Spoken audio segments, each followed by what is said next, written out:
본문의 말씀을 가지고 구원의 예표 되신 예수님이라는 제목으로 함께 말씀 나누도록 하겠습니다. 우리 옆에 계신 분들에게 오늘 이렇게 인사했으면 좋겠는데요. 성경 통독 완주합시다. 성경 통독 완주합시다. 안 하시는 분들은 성경 안 읽는 분들이에요. 우리 다음 세대 자녀들이 오늘 또 나왔는데요. 시험인가요? 생각보다 많이 안 보이네, 얼굴이. 그렇구나. 예. 그래도 우리 자녀들 위해서 박수 한번 쳤으면 좋겠습니다. 그러니까 많이 얼굴이 안 보여서. 또 시험 본다고 안 나왔는데, 시험 망치면, 잘 보세요, 시험도. 열심히 해가지고. 여러분, 한 주간 동안 잘 지내셨습니까? 저도 여러분들의 기도와 사랑으로 한 주간 잘 보냈고요. 제가 코로나 걸려가지고 일주일 동안 격리되어 있는 동안에 성도님들도 많이 걸리셨어요.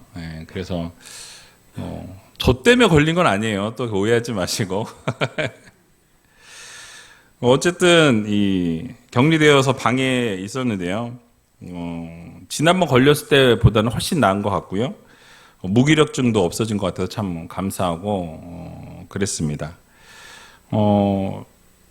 지난 수요일이었죠. 그러니까 이 코로나가 이제 뭐 여기저기 확진됐다는 이야기를 듣고 우리 가정에서도 한 명이 이제 걸려서 월요일부터 이제 강사님 모셨는데 걸리면 안 되니까 월요일부터 매일 이제 자가진단 키트를 했어요. 그래서 월요일, 화요일, 수요일 다 음성이 나왔거든요. 근데 이제 수요일 날 밤에 집회 다 끝나고 들어갔는데 약간 몸이 이상하다라는 생각이 들더라고요. 근데 목요일 날 아침에 아니나 다를까 딱 두 줄이 나왔어요. 그래서 이제 격리를 시작했고, 강사님이 이제 같이 식사를 계속하고 같이 시간을 보냈기 때문에, 이게 진짜 민폐인데, 강사님한테 옮으면 안 되는데 했는데, 다행히 주일날, 월요일까지 연락했는데 괜찮으시다 하더라고요. 그래서, 결론은, 저한테서 안 옮았다. 이렇게. 그래서 너무너무 감사했고, 식사하셨던 분도 걸리지 않아서 너무 감사했고, 어쨌든 조심하시는 건 좋을 것 같고요. 걸리지 않도록. 근데 걸려도 제가 보니까 그냥 감기예요. 이제는 그냥 엔데믹으로 넘어가서 뭐 감기 걸렸다고 뭐 저기 하나요? 근데 뭐 감기 정도로 생각하고 처음 걸리신 분 좀 많이 아플 수 있어요. 근데 한번 걸리셨던 분들은 제가 볼 때 두 번째 걸려 보니까 그렇게 뭐 힘들지 않고, 그리고 뭐 다 회복이 됐고, 한 하루 이틀만 목이 잠겼다가 지금 거의 목소리가 완전히 회복이 되었습니다. 어쨌든 너무 감사하고요. 그래서 어쨌든 이렇게 다행히 잘 지나가서 감사했습니다. 죄송한 거는 이렇게 집회를 지키지 못해서 참 죄송했고요. 그래도 감사한 거는 또 원로 목사님께서 채워주셔서 너무 감사했고, 어떤 분들은 원로 목사님이 하셔서 더 좋았다고 얘기하시는 분들 계시더라고요. 그래서 너무너무 감사했습니다. 리딩 지저스가 시작되었습니다.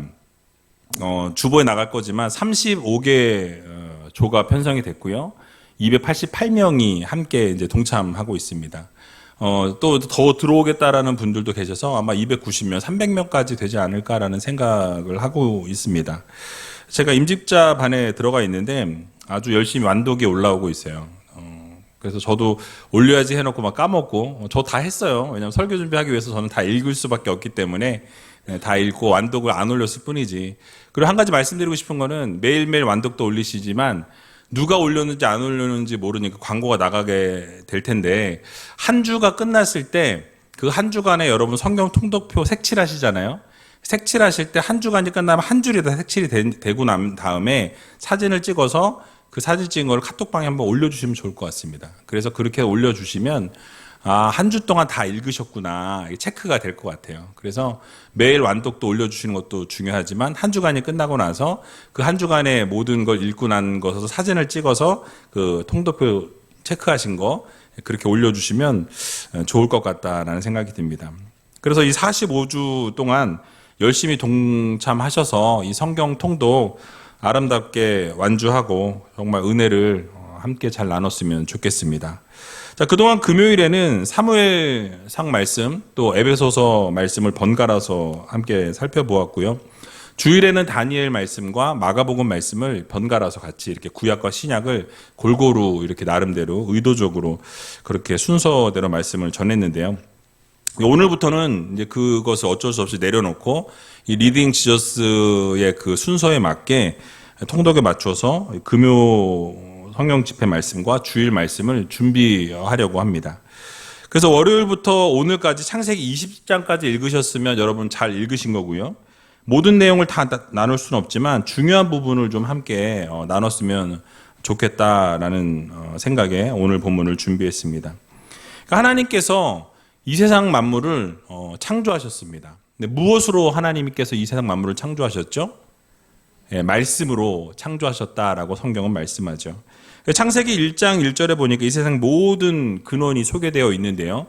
함께 1장 1절을 읽어보도록 하겠습니다. 태초에 하나님이 천지를 창조하시니라. 아멘.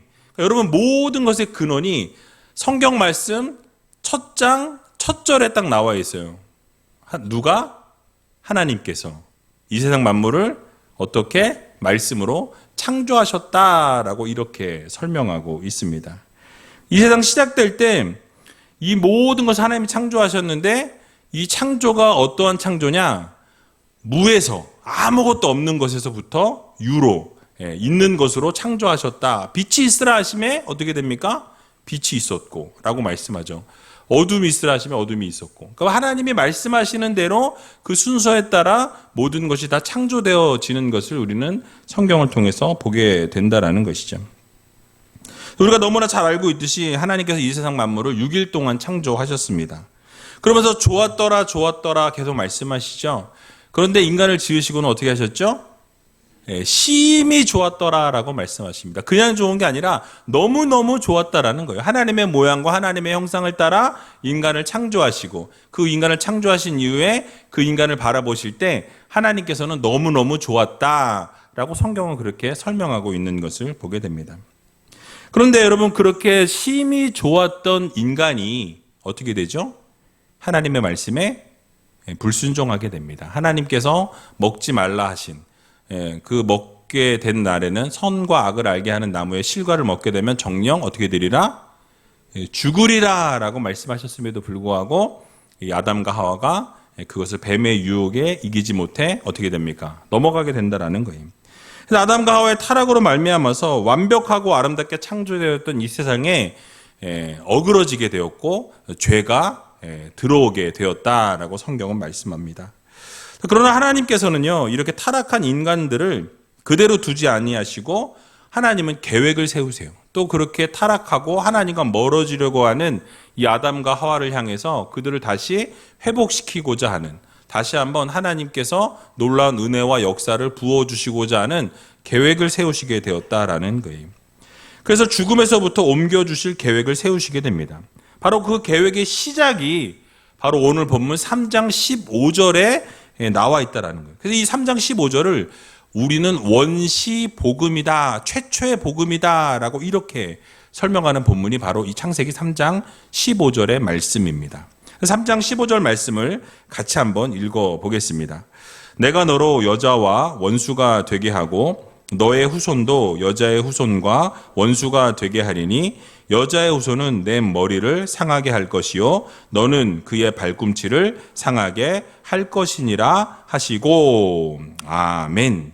자, 하나님께서 명령하신 일들을 불순종했어요. 그래서 에덴 동산 안에 죄가 들어오게 되었고 죽음이 들어오게 되었습니다. 그러니까 죄로 말미암아서 형벌을 받게 됩니다. 그래서 이 뱀이 형벌을 받게 되고 여인도 형벌을 받게 되고 아담도 형벌을 받게 되죠. 그래서 이 본문의 말씀은 지금 뱀에게 하나님께서 형벌을 말씀하실 때의 내용이 이 창세기 3장 15절의 말씀이라는 거예요. 그래서 뱀과 여자가 원수가 되게 한다라고 말씀하고 있어요. 이 뱀은 사단을 이야기하고요. 이 여자는 지금 아담을 말씀합니다. 하와를 말씀하죠. 근데 뱀의 후손과 여자의 후손, 이제는 이 뱀의 후손, 이 사단의 후손들, 이 사단의 이 권세 아래에 있는 자들을 이야기하고요. 그 여자의 후손, 결국 예수 그리스도를 예표한다라는 말씀이에요. 그래서 이 예수 그리스도와 원수가 된다라고 말씀하시죠. 그러면서 이 여자의 후손이 뱀의 머리를 상하게 하고요. 이 뱀의 후손은 어떻게 됩니까? 예수 그리스도를 발꿈치를 상하게 한다라고 말씀하고 있어요. 발꿈치를 상하게 한다라는 것은 결국 예수 그리스도를 십자가에 못 박게 하는데 그들이 성공하게 된다라는 거예요. 그래서 그렇게 해서 여자의 후손과 뱀의 후손이 대결하게 될 텐데, 이 여자의 후손이 예수 그리스도께서 사단과 대결하여서 발꿈치를 상하게 되실 것이지만은 결국은 뱀의 머리를 상하게 하심으로 예수 그리스도께서 승리하실 것이다 라는 이 예언의 말씀을 창세기 3장 15절에 딱 하고 말씀해 주신 거예요.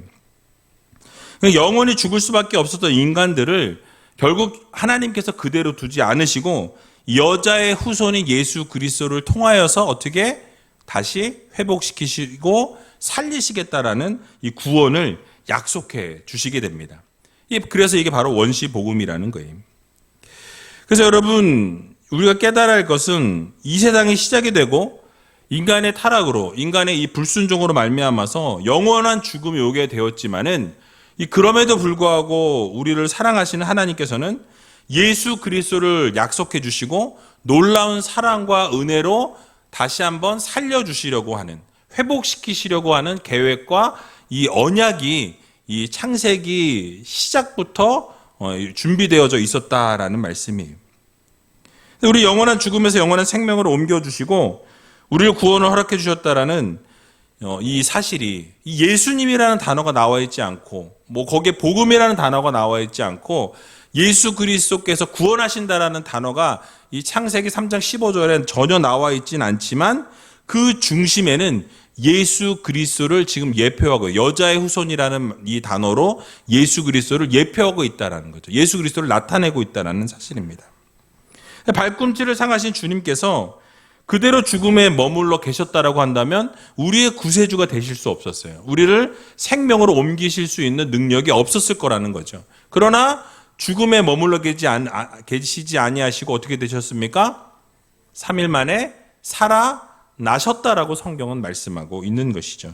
부활하시면서 이 사단의 권세를 완전히 깨뜨리셨다라고 성경은 말씀하고 있습니다.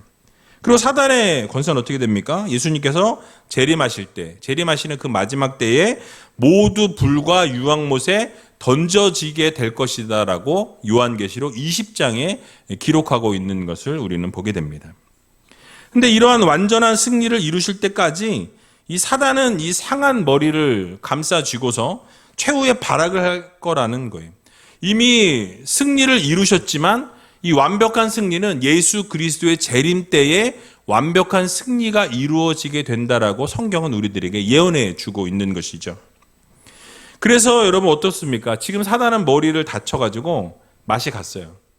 맛이 갔는데 근데 여전히 사람들을 공격하고 어둠의 세력들이 계속해서 지속적으로 공격하고 넘어뜨리려고 한다라는 거죠. 그래서 성도들을 공격하고 쓰러뜨리고 힘들게 하고 하나님을 저버리게 하고 계속해서 하나님과 멀어지게 하는 이러한 사역들을 감당하는 것이 사단의 역할이다라는 거예요.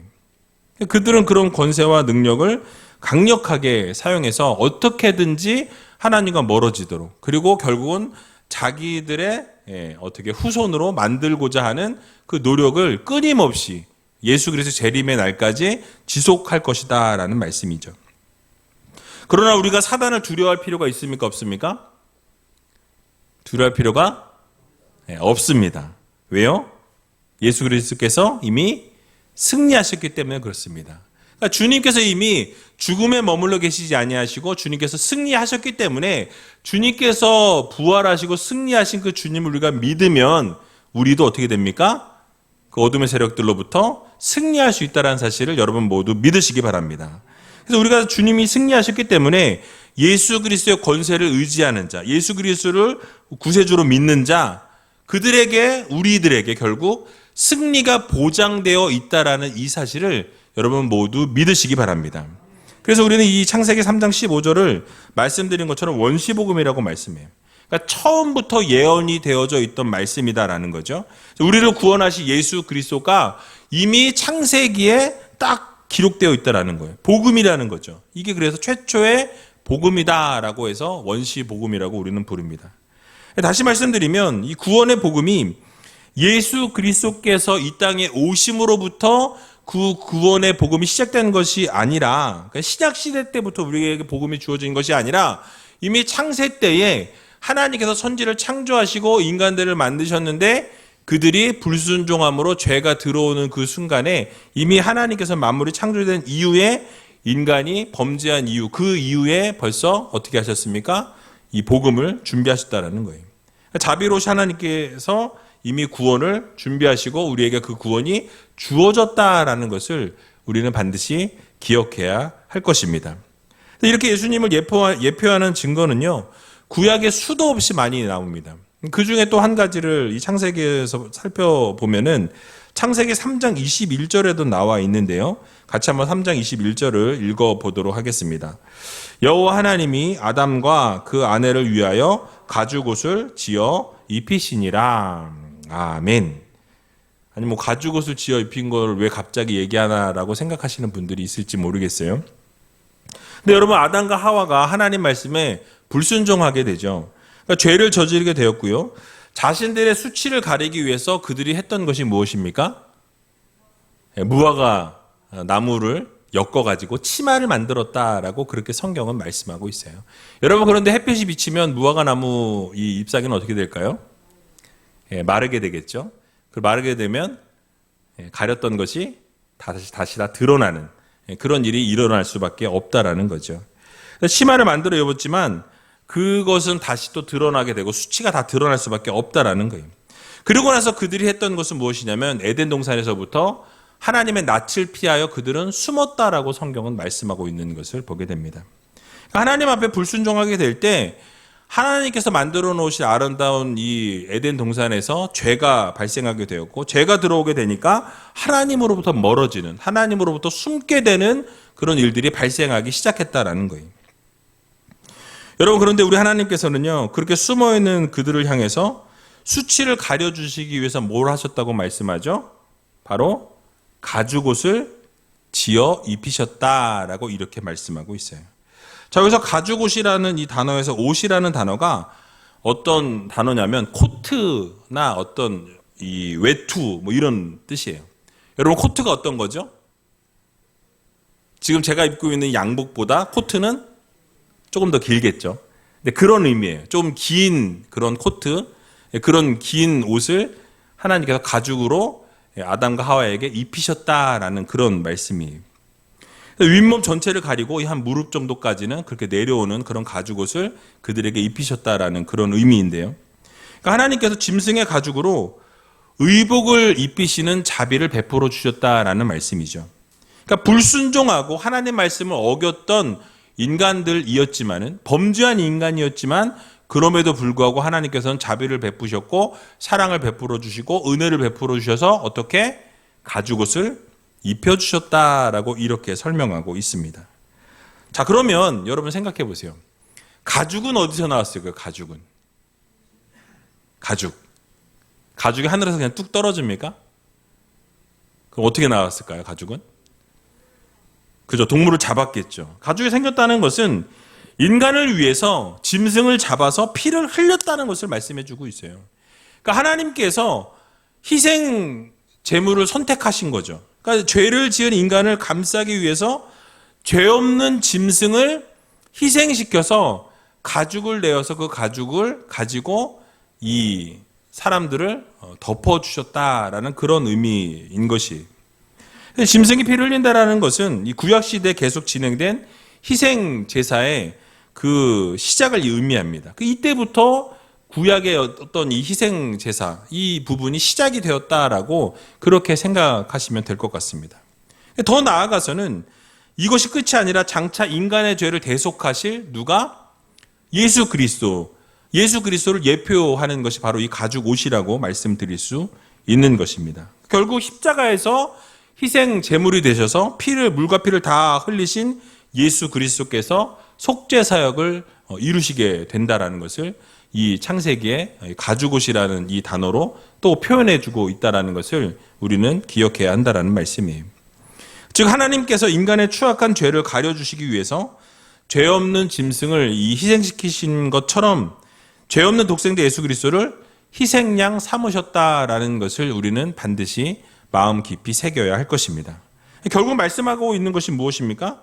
하나님께서는 인간이 범죄하자마자 조금의 망설임도 없이 인간을 구원하기 위해서 피 흘림을 결정하셨다라는 거예요. 속죄 방법으로 이 피 흘림을 하나님은 선택하셨다라는 것을 우리는 기억해야 할 것입니다. 여러분, 그렇습니다. 우리는 이러한 하나님의 사랑과 은혜에 감사해야 한다라는 거예요. 그것에 너무너무 감사해서 늘 찬양과 영광 올려드리는 성도들이 되어야 한다라는 것이죠. 그러니까 하나님께서는 범죄하는 인간이 뭐라고 하나님이 책임지실 이유가 하나도 없었던 상황입니다. 정령 죽게 될 것이라고 하나님이 분명히 말씀하시고 경고하셨어요. 그럼에도 불구하고 그 경고를 깨뜨렸던 것은 누구였습니까? 아담과 하와였다라는 거예요. 인간편에서 그것을 깨뜨렸어요. 하나님이 모든 것을 허락하셨고 단 동산 중앙에 있는 나무의 실과만 먹지 말라고, 정령 죽을 것이라고, 그 하나만 지켜달라고, 단 하나만 약속해달라고, 그걸 언약으로 세우셨는데 그 하나마저도 어떻게 합니까? 지키지 못했다라는 거예요. 그 하나마저도 지켜낼 수 없었다라고 말씀하고 있는 것을 보게 됩니다. 그러니까 여러분, 그럼에도 불구하고 하나님께서는 그 범죄한 인간들을 버려두지 아니하시고 구원의 길을 내어 주셨다라는 거예요. 그러니까 예수 그리스도를 통해서 모든 죄악을 담당시키시기로 작정하셨다라는 거죠.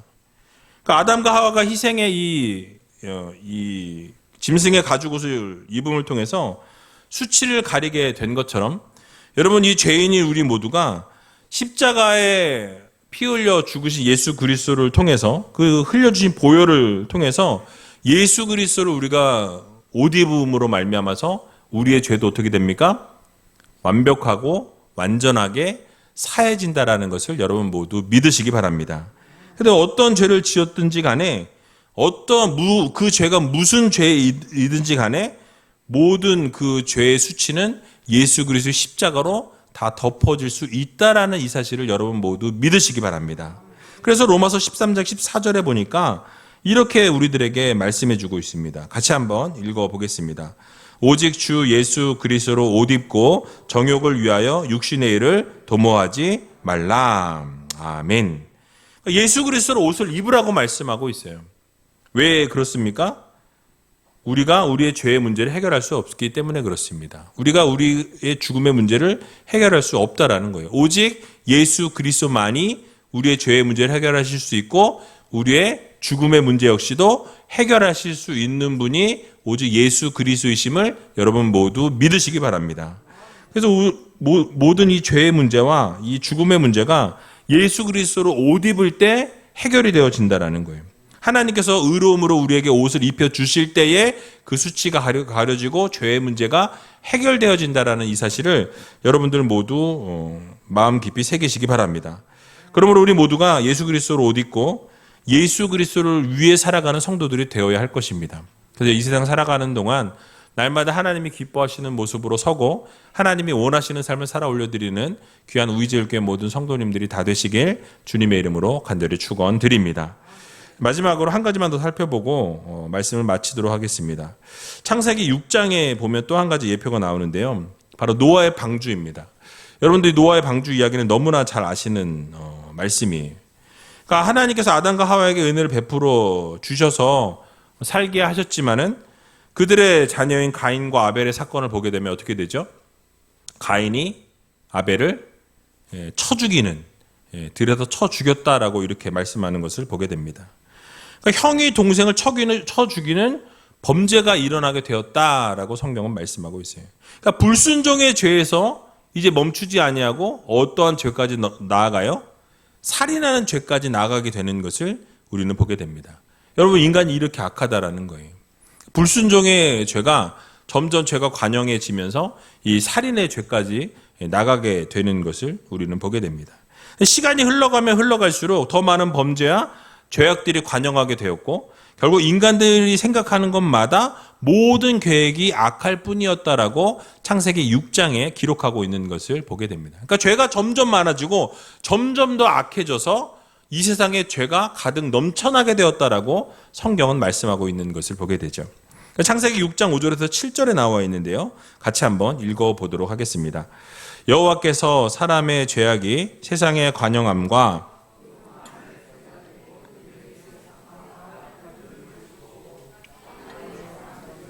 한탄하사 마음에 근심하시고 가라사대 나의 창조한 사람을 내가 지면에서 쓸어버리되 사람으로부터 육축과 기는 것과 한탄함이니라 하시니라.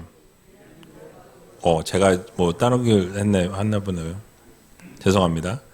어쨌든 지금 이 본문의 말씀을 보게 되면 뭐라고 말씀합니까? 하나님께서 분명히 볼 때 인간들이 어땠어요? 죄악이 관영했고 마음에 생각하는 모든 계획이 악할 뿐이었다라고 말씀하고 있는 것을 우리는 보게 됩니다. 그러니까 하나님께서 그래서 사람을 지으셨음을 어떻게 하셨어요? 한탄하셨다라고 말씀하죠. 분명히 창세기에 조금 전에 말씀드렸던 것처럼 인간을 지으시고 어떠셨어요? 좋았더라. 심히 좋았더라. 이렇게 표현하셨는데 이제 그들에게 죄가 들어오고 나서는 그들의 죄가 관영함으로 하나님이 그들을 지으신 것을 한탄하셨다라고 말씀합니다. 그리고 하나님이 결정하신 게 뭐예요? 그들을 지면에서 쓸어버리겠다라고 이렇게 선포하시는 것을 보게 됩니다. 여러분 얼마나 마음이 그러실까요? 하나님이 창조하신 것이 너무 기쁘고 즐거우셔서 행복하셨는데 이제는 그들의 죄가 너무나 넘쳐남으로 그들을 쓸어버리기로 작정할 수밖에 없을 만큼 그렇게 인간들이 타락하고 하나님의 뜻을 떠나서 하나님이 원하시지 않는 삶을 살았다라고 말씀하고 있는 것을 보게 됩니다. 근데 그런 와중에 노아는 어떻게 돼요? 하나님의 은혜를 입었다라고 말씀합니다. 그 당대 의인이었고 완전했고 하나님과 늘 동행했던 노아는 하나님이 그를 은혜를 주셨다라고 말씀하고 있어요. 그래서 그와 그 가족들이 살려냄을 받게 된 구원을 받게 되었다라고 성경은 말씀하고 있는 것을 보게 됩니다. 그래서 하나님께서 노아에게 뭘 요구하시죠? 뭘 지어라? 방주를 지으라고 말씀하시는 것을 보게 됩니다. 그 규모를 말씀해 주시고요. 어떻게 지어야 하는지, 방주를 어떻게 만들어야 하는지 그 자세하게 하나하나 일일이 설명하시는 것을 우리는 보게 됩니다. 여기서 방주는 뭘 의미하냐면 결국 교회를 예표하고 있어요. 그러니까 교회 앞으로 그 당시에 교회가 그 당시에는 없었죠. 근데 교회를 예표하고 있다라는 거예요. 그러니까 왜냐하면 방주와 교회의 기원이 같다라는 거죠. 방주가 하나님에 의해서 설계됩니다. 하나님이 설계를 다 하시고 어떻게 하셨어요? 하나님이 이렇게 지어라, 이렇게 만들어라, 창을 어떻게 내고 문을 어떻게 만들고 모든 것을 어떻게 안에 뭘 바르고 바깥에 외면을 어떻게 하고 이런 것들을 다 하나님이 다 설계해서 하나님이 지도하셨고 말씀하시는 것을 보게 됩니다. 그 건축이 하나님에 의해서 명령되어서 지어지는 것을 보게 되죠. 여러분 교회는 어떻습니까? 교회도 역시 하나님에 의해서 설계된 것이 교회입니다. 바로 예수 그리스도가 머리 되시고 우리가 그의 몸을 이루는 지체를 이루어서 하나님께서 그렇게 교회 공동체를 만들어 주셨다라는 거예요. 성령에 의해서 설립되었다. 사도행전에 보게 되면 성령께서 임하신 이후에 교회가 탄생하게 되는 것을 우리는 보게 되죠. 그러니까 또 방주의 기능과 교회의 기능 역시도 같다라는 거예요. 노아의 방주를 보게 되면 이 노아와 노아의 가족들 그리고 암수 한 쌍씩 이끌어들이게 하셔서 그들이 다 어떻게 돼요? 구원을 얻게 되는 놀라운 역사가 일어나게 되었습니다. 마찬가지로 교회는 어떻습니까? 하나님께서 택하신 성도들, 그들이 하나님께서 택하신 이 성도들에게 이 생명을 주시는 거예요. 그래서 불심판으로부터 구원을 이루어내시는 교회가 방주 역할을 감당하게 하셨다라는 사실이에요. 노아가 홍수 심판으로부터 구원을 받기 위해서 120년 동안 열심을 다해서 하나님의 지시대로 방주를 지었고요. 결국 방주가 완성된 이후에는 그 안으로 다 들어가라고 명령하셨고 그 안에 들어간 모든 자들은 어떻게 됩니까? 동물이든 사람이든 다 구원을 얻게 되는 것을 우리는 보게 되죠.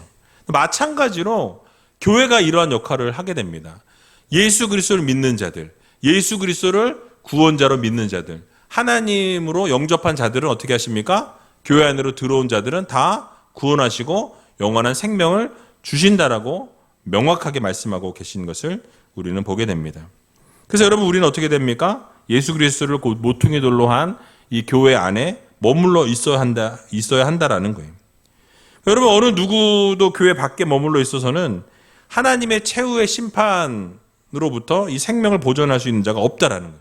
하나님이 심판하실 때는 이 교회 안에 있는 자, 예수 그리스도를 믿는 자, 예수 그리스도를 구원자로 여기고 섬기는 자에게 구원을 허락하신다라고 명확하게 말씀하고 있는 것을 우리는 보게 됩니다.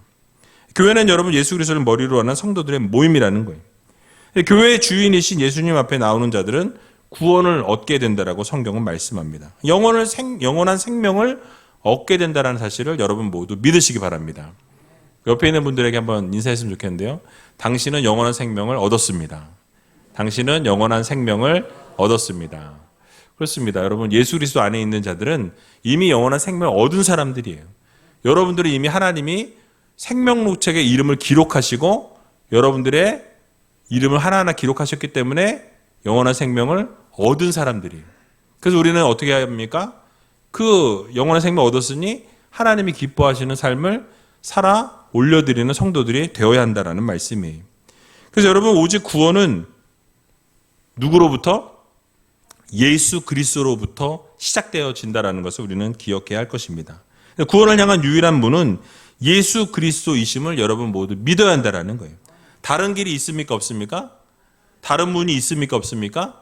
오직 예수 그리스도 외에 그 한 길 외에는 다른 길은 없다라는 거. 구원의 문은 없다라는 거예요.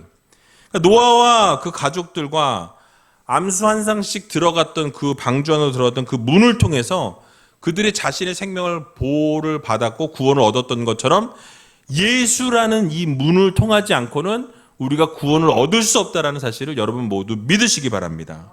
결국 구원은 하나뿐인 방법밖에 없다라는 것을 우리들에게 교훈해 주고 있어요. 뭘 얘기하죠? 오직 예수 그리스도. 예수 그리스도 외에는 다른 길은 없다라는 사실을 여러분 모두 믿으시기 바랍니다. 구원의 문은 오직 십자가를 지신 예수 그리스도밖에 없다라는 사실을 우리는 마음 깊이 새겨야 할 것입니다. 그래서 우리 주님께서도 분명하게 말씀하시고 분명하게 선포하시는 것을 우리는 보게 됩니다. 요한복음 10장 9절에 나와 있는데요. 같이 한번 읽어보겠습니다. 내가 문이니 누구든지 나로 말미암아 들어가면 구원을 얻고 또 들어가며 나오며 꼴을 얻으리라. 아멘. 주님께서 뭐라고 말씀하시죠? 내가 뭐라고? 문이라고 말씀하세요. 그래서 그 문으로 들어가면 어떻게 돼요? 구원을 얻고 들어가면서 나가면서 꼴을 얻게 될 것이다. 생명을 얻게 될 것이라고 말씀하고 있는 것을 보게 됩니다. 또 요한복음 14장 6절에도 보면 이렇게 말씀하죠. 같이 한번 읽어보겠습니다. 예수께서 생명이니 나로 말미암지 않고는 아버지께로 올 자가 없느니라. 아멘. 그러니까 주님께서 자신이 길이요 진리요 생명이니 주님을 말미암지 않고는 어떻게 돼요? 아버지 하나님 앞으로 나갈 수 있는 자가 없다라고 명확하게 말씀하고 계신 것을 보게 됩니다. 그러니까 주님께서는 우리의 문이 되어주시고 길이 되어주시고 생명이 되시고 진리 되신다라는 이 사실을 여러분 모두 믿으시고 오직 우리가 생각해야 될 것은 이 구원의 예표 되신 예수 그리스도. 주님이 이 신약에만 있는 분이 아니시라 구약의 시작부터 이미 함께 하신 주님이시고 그 주님에 대해서 이미 예표되어 있다라는 이 사실을 여러분 모두 믿으시고 날마다 그 주님만 구하고 주님만 바라보고 주님만 믿으며 살아갈 수 있는 귀한 우리제일교회 모든 성도님들이 다 되시길 주님의 이름으로 간절히 축원드립니다.